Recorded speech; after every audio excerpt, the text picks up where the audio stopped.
basketball isn't easy. All my life, I've been striving to make myself better. It's a full-time commitment. To be the best, you have to work the hardest. You have to chase what seems impossible over and over and over again. Because giving up is not an option. And when you feel like you've reached your limit, it's only the beginning. That's when it's time to dig deep, to find the courage to push some more. Because if you got the drive, the discipline, and the resolve to do what it takes to make yourself great, then the rewards are endless.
Welcome to NBA Basketball. I'm Damon Bruce. We've got you covered here on 2K Sports. Friday Hoops Fest coming up next.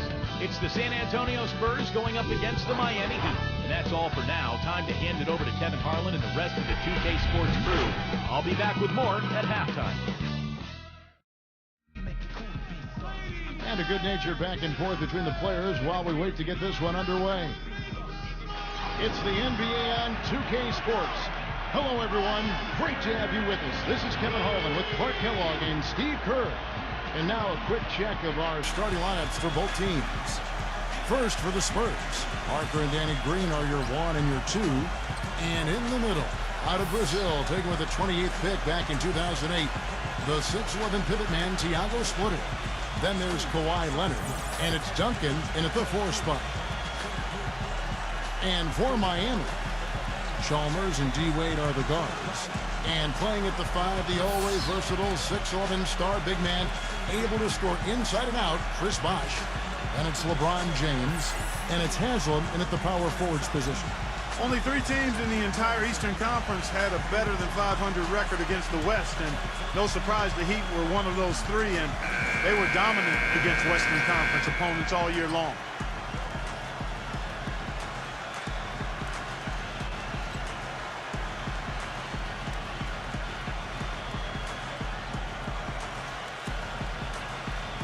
Mark, adding on to what you were saying about the Heat versus the West, they ended up 25-5, which is incredible, Steve, given how many tough teams that are in the Western Conference. That's amazing, Kevin. They had a better record against the West than they did against the East in terms of their winning percentage. And so I think that speaks to just how motivated Miami was when they went out on the road to the West in particular to really show everybody how good they were. Look from Bosh, and that comes off the assist by Mario Chalmers. Bosh has got the first points up on the board here for the Heat. And the Spurs with possession. The 19-foot shot. Parker's shot is off. What was the defense doing there? I mean, he is not the guy to give an open look to, and yet they got away with it.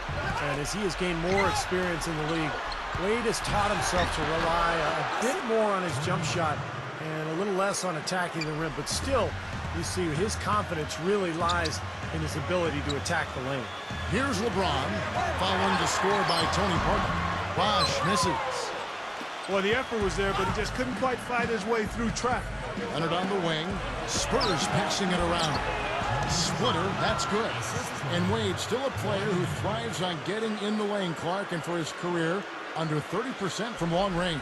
Yeah, you know, his jump shot is more of a mid-range weapon, quite honestly. He loves the bank shot, loves the floaters, and is always looking to get somebody in the air with that pump fake. And usually, more times than not, guys bite and he gets free throws. He gets to the line, you're right. Green with the ball. Wade picks him up. Back to Leonard, uncovered. The Spurs rebound. Here's Splitter. Great D that time from Haslam. And this is why you need size inside, the ability to contest shots and force misses. Steve, that's exactly right. Even when you get in close, it's still a tough shot. Leonard kicks to Duncan. And that one off the back of the rim and in. Duncan's got his first bucket in this one. He dishes it to Haslam. And it's going to be out of bounds. The Spurs will take it. All right, let's go over to the sideline with Doris Burke. Kevin, earlier I had a chance to speak with Greg Popovich. There haven't been many players that have the physical prowess of LeBron James, and he knows that this is going to pose a lot of problems for his team. He told me the most amazing thing to him about LeBron was that he has the ability to be a force at virtually any position on the floor, from point guard to center. He can and does do it all, guys. All right, Doris, thank you very much. Now, here's LeBron. Kawhi Leonard unable to get his shot to go.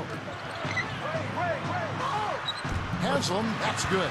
Coach Popovich was fined last season for sitting out his top players in a nationally televised matchup against the Heat. I certainly understand the league's posture there, and it was a lot said about it. Yet, for a veteran team like the Spurs with championship aspirations, I understand resting key players during the course of the regular season.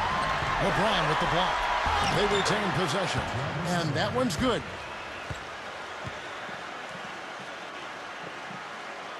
Miami trailing.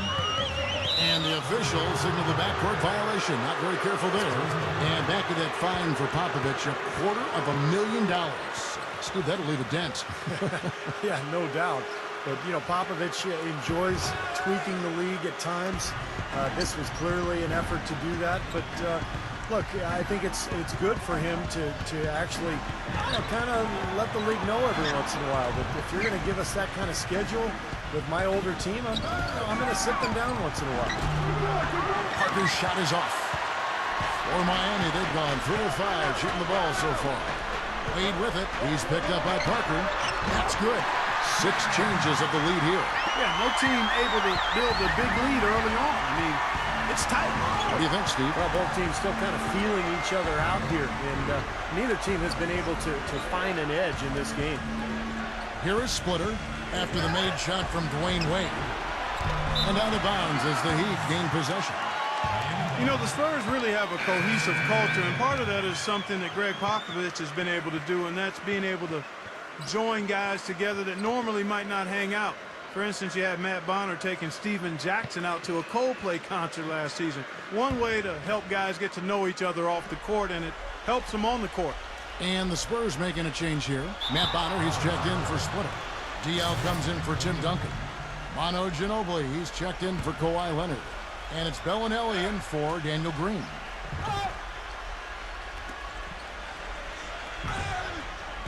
Diaw down low, covered by LeBron. The shot by Parker. Parker with another miss. And back to Popovich and the Spurs, he really makes a point of getting to know his players and have them get to know one another. That's right, Kevin. He likes to have his players have a sense of perspective about the world. He wants them to know that there are other things going on besides the NBA. In fact, back in 2012, he had the players watching the presidential debates together. You know, he's not the most flashy point guard out there, and you don't hear his name when people talk about the best point guards in the game, but I think Parker is one of the best in the business when it comes right down to it. He's able to do so many things out there for you, and just had a dominant season for the Spurs a year ago.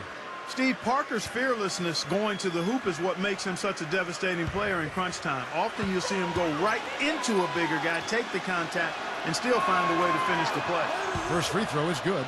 You know, you survey other point guards in the league and ask them who their toughest assignment is, and a lot of them will tell you it's Tony Parker. I mean, his ability to weave in and out at the speed he does just drives would-be defenders mad over the course of 4 quarters. Parker is always in attack mode.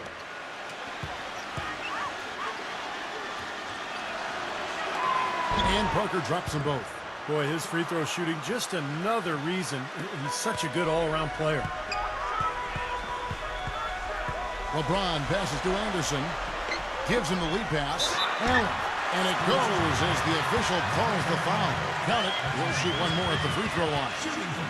And Clark, you mentioned the penetration ability of Tony Parker. He really has become the focal point of the Spurs drive and kick offense, Steve. So fun to watch. Yeah, you talk about his speed and quickness, but it's really all about the overall skill level, the ability to finish it in the lane, the knockdown jump shooting, the free throw shooting also improved, but it's incredible how well-rounded Parker has become. Is he the fastest point guard, you think, in the NBA? I would say yes. And what an amazing run it was for the Spurs last year in the postseason. Swept the Lakers, survived Golden State, and then dismantled Memphis on their way to the NBA Finals. And then, of course, we're seconds away from another championship anthem. And it's going to be out of bounds. The Spurs will take it. You always want a player to have his head up and to be surveying the court, but not if that's going to be the result. There's 1:17 left to play in the first quarter.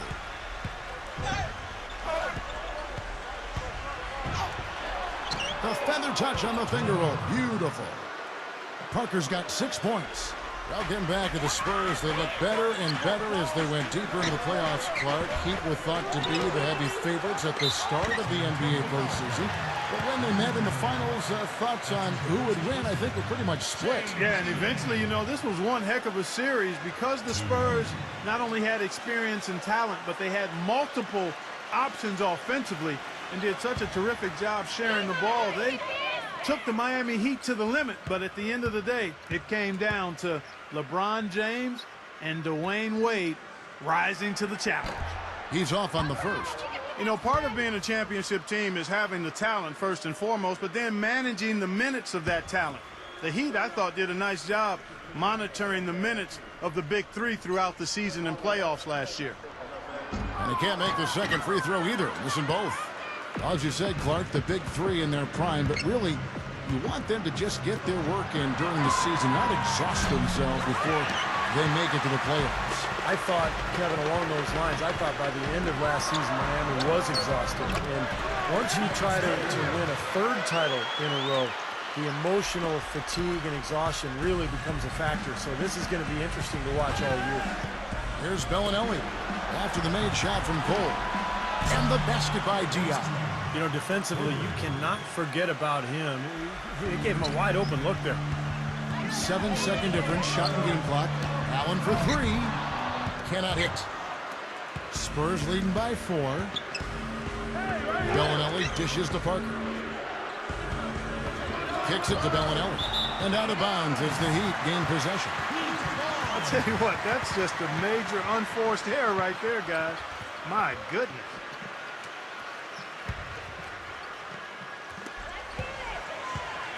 And Cole kicks to LeBron. And a miss there on the triple. Here's Bellinelli. Got it up. He got it up that time, but it wouldn't fall for him. The basket's coming early and often in the first quarter. Spurs lead by 4. Back after this from the American Airlines Arena.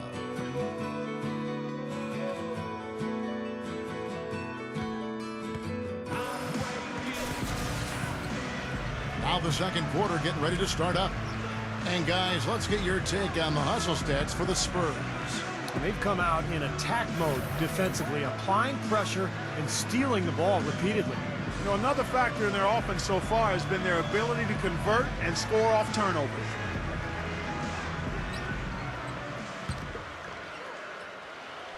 The Heat trail by 4. Cole, the pass to Allen. Shoots. And Ginobili pulls it down. Manu Ginobili is really one of those electrifying all-around players. I mean, He's as fun to watch as any guy in the league. He scores, he defends, has a nose for the ball. He does everything, and usually he packs a bunch of production into short stints of playing time. He's now in his mid-30s. The question becomes for him is health, and how much longer can he go at the level he's played at throughout his career. And a chance here to catch up with the fourth member of our crew, Doris Burke. Hi, Doris.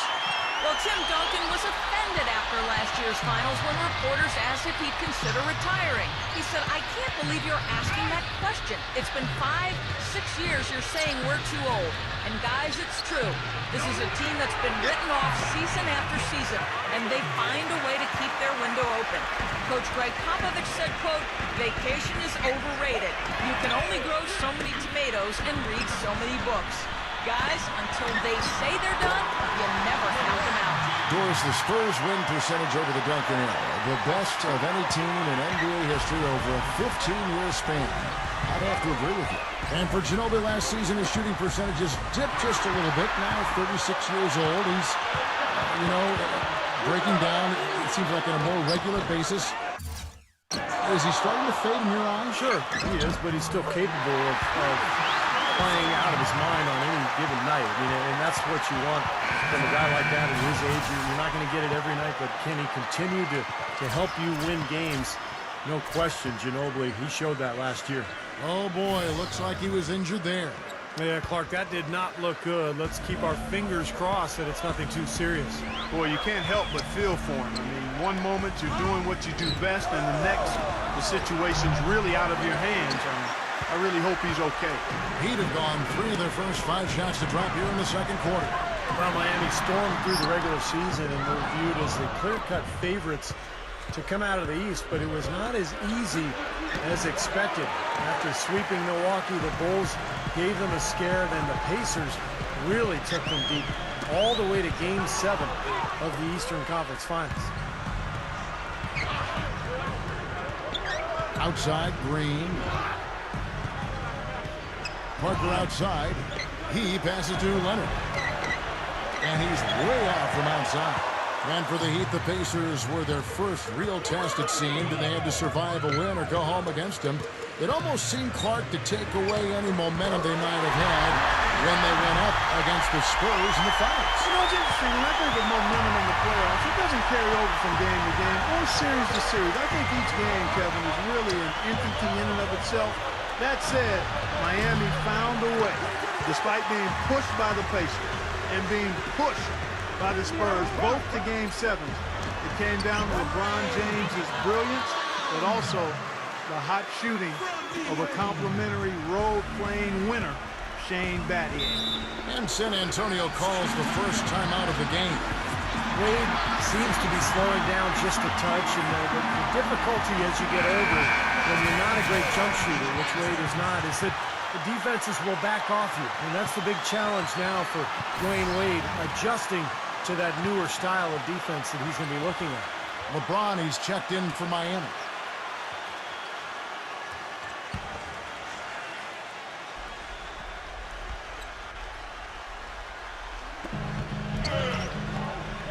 Parker kicks to Leonard to halt the run.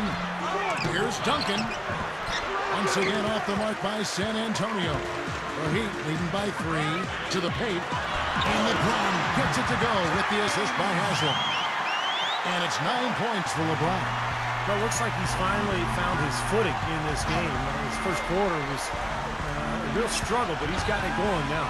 And Steve, you go back to the strong output for Dwayne Wade last season for the 4th time. In his career, he averaged over 20 points and 5 rebounds and 5 assists a game. Clark, one of only 4 players in the league last season to hit that mark. And Kevin, he led all shooting guards a player efficiency rating for the 5th consecutive season. Some might argue, but the numbers speak truth. He's the best shooting guard in the game. Here's Parker following the basket by LeBron James. Splitter dishes to Leonard. From outside, off the mark.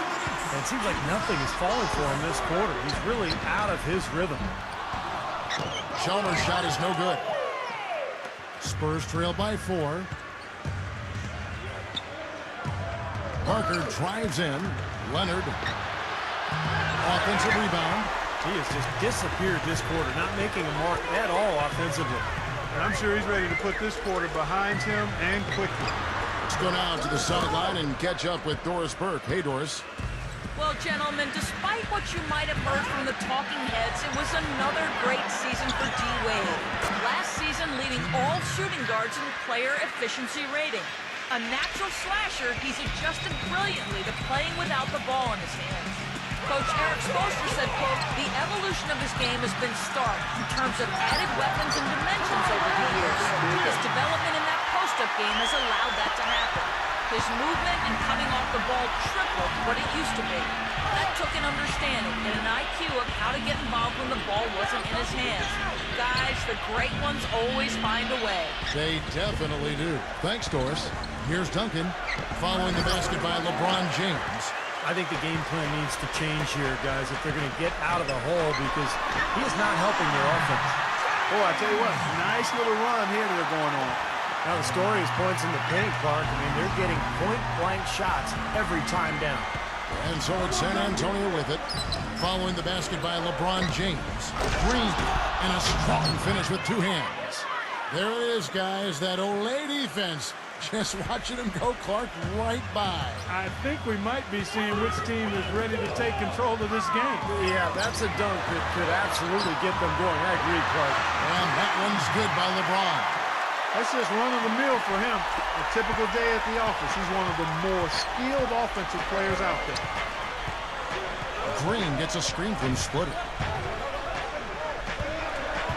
Stolen by Bosch. In transition, here comes Miami. And here they go. Green with the block. And so that's the end of the first half. It's the Heat up 6. Folks, stay tuned for the halftime show with Damon Bruce for all the highlights from our first half. And now, brought to you by Sprint. And we've played 2 quarters out at American Airlines Arena, and a great game is in progress for our halftime show. Miami up on top against San Antonio. Just outstanding efficiency offensively. They're having a field day. It's just that simple. A sensational first half for LeBron. His shooting percentage off the charts right now. He's got the magic touch from the field, no question about it.